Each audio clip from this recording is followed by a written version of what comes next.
Students, last time we have seen the comparators which are used to compare the linear dimensions, and there we have seen various types of comparators, dial indicators, then up to the pneumatic comparator we have seen electrical one. So these comparators are used to check the linear dimensions. Now we'll go for the angular measurements, or how we can measure the angles, or how we can set the angles, how we can check the angles. That we'll see various types, various methods, various equipments used for that. So what is an angle? Simple. It is the opening between two lines which are meeting at one point. And if we divide a circle into 360 parts, then each part will be 1 degree, and if that 1 degree is further divided into 60 parts, each part will be of 1 minute, and if that 1 minute is further divided into 60 parts, each part will be 1 second. So it is degree, minutes and second. So it is the unit of the angle. Then what is radian is? It is the angle of the arc of circle of length equal to the radius. So it is nothing but, here in the diagram if we see, if arc AB is equal to the radius OA or OB, then the angle theta is 1 radian. So it is nothing but again an unit of angle.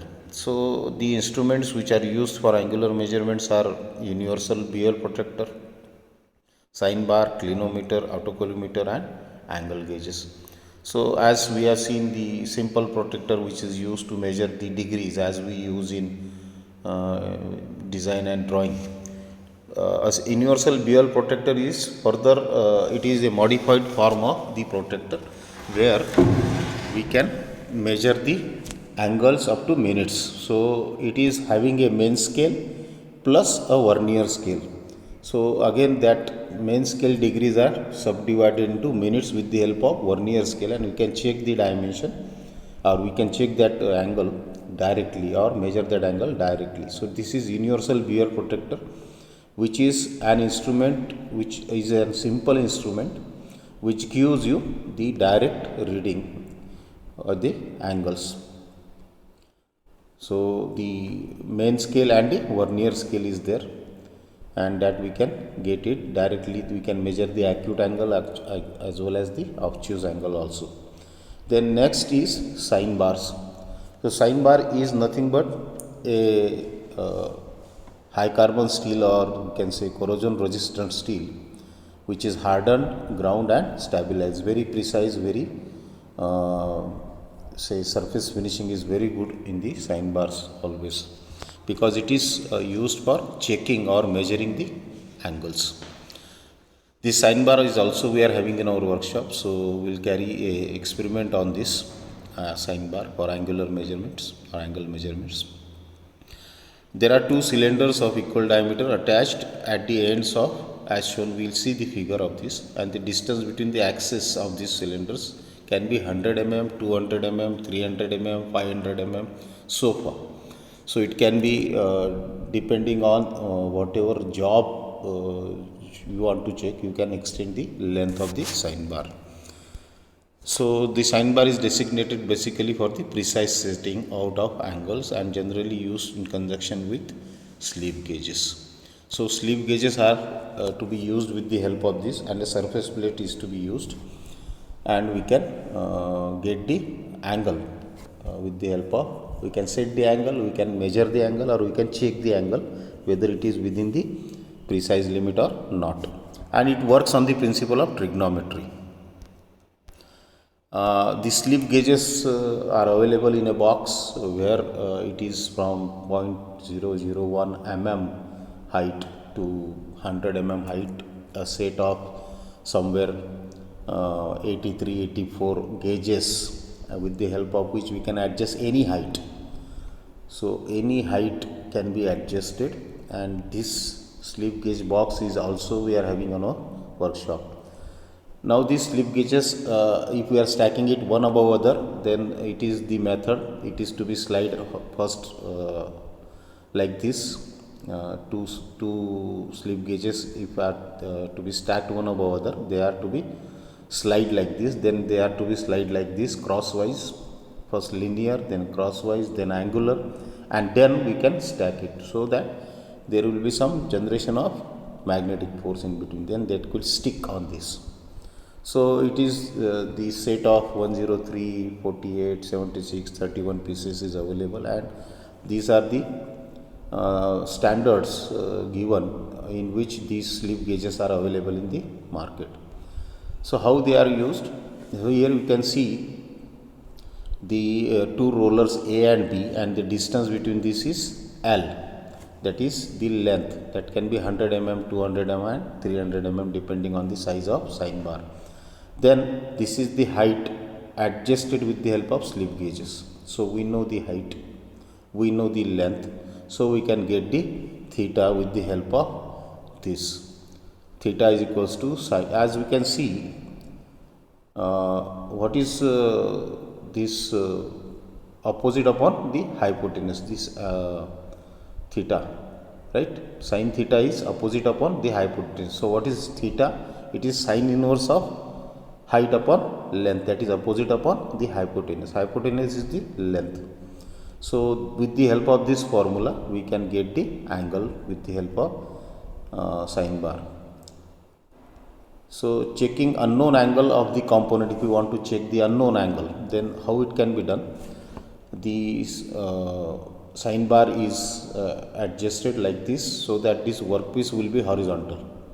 Workpiece surface will be horizontal. That can be checked with the help of dial indicator whether it is straight or not, and can be adjusted to 0. And the height here is adjusted with the help of slip gauges. So we can arrange one above other the slip gauges of the required dimension. So once it is adjusted to 0, the slip gauge, once it is horizontal, this workpiece, means what? We can get the angle. So we can find out the theta very easily. So these holes given here are for the reducing of material from the sine bar. What are the limitations? We can see the accuracy of sine bar is limited.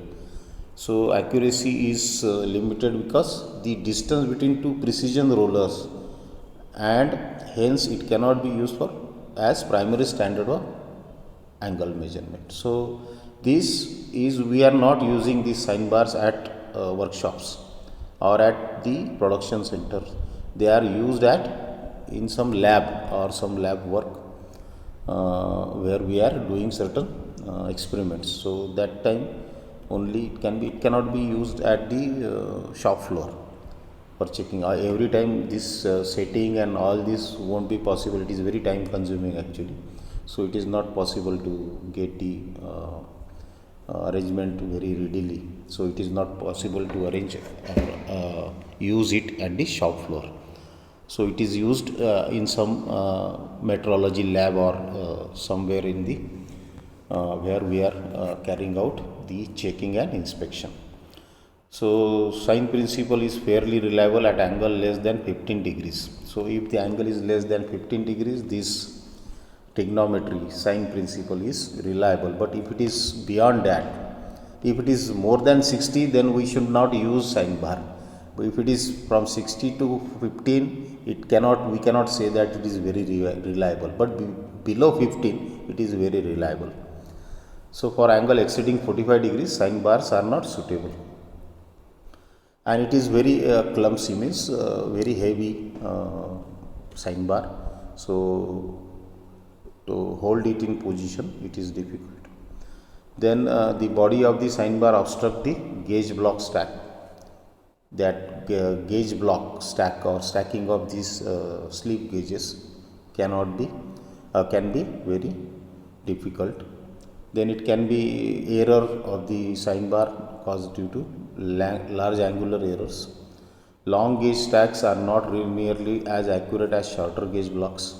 So if you are stacking one above other so many gauges, so it may not be, so angle will be increased, and in that case there can be chances of the variation, there can be chances of the faults in the reading. So it is not reliable for the angle higher than 15 degrees. Then we can check the heavy component also here. As we have seen, we can check the small components which we can place on the sign bar. Now if the component or that workpiece is heavier or bulky, big size, then we can place the sign bar on the workpiece. So here the component is shown on which the sign bar is placed, and there are two lever type dial indicators are used. We have seen that lever type dial indicators. So that lever type dial indicators are used two. So this is adjusted at this slope, and the height of this roller and the height of this roller will give you the angle.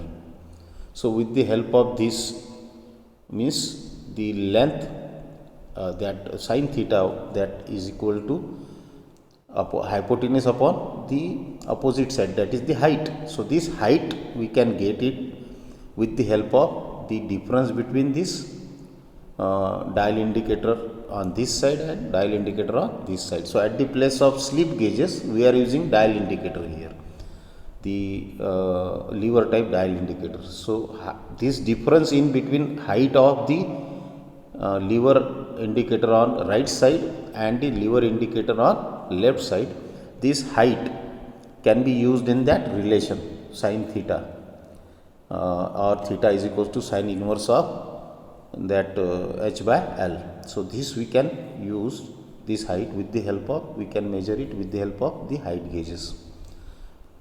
Then it can be sin centers also, like this. So there are two centers shown here which can place on the sign bar, and we can place the workpiece in between these two centers, and we can get the angle directly, or we can adjust this this surface with the help of dial indicator, and we can adjust the height, and we can get the. So at the place of placing it directly on the sign bar, we are using the sign centers. So if the workpieces are conical, that time we can use this. Then next is clinometer. Clinometer is nothing but a spirit level, or with the help of that bubble of spirit, we can measure the angle. As we can say, if the angle is more, see in the diagram here, if the angle is inclined, then the spirit level will tend to move on the left direction, and this indicator will move on the scale, which is, say we are having calibrated on this circular scale is there, and it is again the main scale plus the vernier scale. So we can get the exact reading with the help of this. So it is nothing but a spirit level with the help of which we can get the reading. So it is clinometer. Next is autocollimeter, which works on the optical principle, or which works on the basis of optical or optics. So it is the optical device which can read up to 0.1 seconds. So it is very accurate and very reliable, and may use the distance up to 30 meters. So we can measure this up to 0.1 seconds. So it is degrees divided into minutes, minutes divided into seconds. So 1 degree is 60 minutes and 1 minute is 60 seconds. So 0.1 second up to 0.1 second we can have the measurement with the help of autocollimeter. And it is nothing but it works on this principle that I will read it, and then when a beam of light strikes on flat reflecting surface with the angle of incidence 0, the incident rays fall perpendicular to the reflecting surface, and the reflected rays retrace the original path. Means what? If this reflector is straight, or it is 90 degree to the horizontal, then the light rays which are following on this reflector will come back in the same way as they are following. Means incident ray and reflected ray, they will follow the same path if the reflector is perpendicular to the horizontal, means if it is vertical. And if we tilt this by some angle, if we tilt this plane reflector by some angle, then this incident ray will fall on this, and the reflected ray will reflected by the angle twice the angle of inclination of reflector. So if it is reflected by theta, then this incident ray will be getting reflected by twice theta. So this is we can have with the help of autocollimator. So this is the principle of autocollimator. So if it is straight, means vertical, they will come back in the same way or same path. If they are inclined, whatever angle we are making it inclined, if we are inclining it by theta degrees, the reflected rays will make an angle twice theta with the incident ray. So this is what is the principle of working, and this is the formula, that OO dash is equals to 2 theta into f, where f is the focal length of the lens. So this is what is the linear, thus by measuring distance, linear distance x, the inclination of reflecting surface theta can be determined. So we can determine the theta very easily. So this is what is autocollimator. This is shown here, the actual diagram and the schematic diagram of autocollimator. So here we can see, if we, this is not only checking the angle, but it is also checking the flatness of the surface also. So in the next unit also we will see this autocollimator, or this autocollimator is not only checking the angles, but it is used for checking the flatness. So how it happens, that we will see. So this is the reflector and this is the autocollimator. So if this reflector is straight, means if it is at, if we are dividing this surface into number of parts. So if you want to check this surface, check the deviation in the surface, check the flatness of the surface, then through the eyepiece of the autocollimator, there is a scale in the eyepiece itself. We can see whether it is to the 0 or not. If it is straight, then it will be at 0. But if we move it by some distance, it is shown here. If we move it by some distance forward, then if it is at inclination, then this scale will give certain reading. So we have to check throughout its length, we have to take some number of readings to check the flatness of this surface with the help of autocollimator. So application is, autocollimator can be used to measure the straightness, flatness, angles and the squareness also. So if some machine guide ways are to be checked, where some precision and accuracy is very important, then we are using this autocollimator with the help of optical means, with the help of light source, with the help of rays. We can check the angle and we can get the information regarding the straightness or flatness of the bed or guideways or anything else. The advantages are measure the straightness and flatness, use of higher accuracy measurement to check the squareness and parallelism also, because it can check the straightness, means what, it can change the squareness also. Easy to set up and operate. Then measuring small angles. So all these are the advantages of the autocollimator, and it is again the part of the lab, metrology lab or the inspection and testing lab. It cannot be the part of shop floor. So if we want to check, then this setup is to be made separately somewhere else at a remote place, where we can check the samples only, we can inspect the samples. Every part cannot be checked or inspected with the help of autocollimator. The disadvantages are maintenance is required, then difficulty in positioning and identification is there, because if you want to check the flatness throughout the length, we have to, all the time we have to move it forward in the direction, and autocollimator will be in this direction, and we can check the deviation in the angle and we can check the flatness of the surface. So all the time the positioning and the identification is difficult, and it is time consuming also. If you want to check the flatness of a certain length, so it may take some so much time to check, because that reflector will be shifted all the time and to check the squareness or flatness at different places of that particular workpiece. So this is autocollimator, which is working on the based on the optical principle, and this we will have this This is also included in the last unit also, autocollimeter. So it is not only used for checking the angles, but straightness, flatness, squareness, parallelism, all this can be checked with the help of autocollimeter. Then next and the last is angle gauges. So angle gauges is very simple, as we seen, the slip gauges are used for measurement of height. Angle gauges are used as for checking the angles. So we can check any sort of angle by combination of one or two angle gauges. So they are enabled to measure any angle between 0 degree to 360 degree with an accuracy of 0.5 to 0.25 seconds.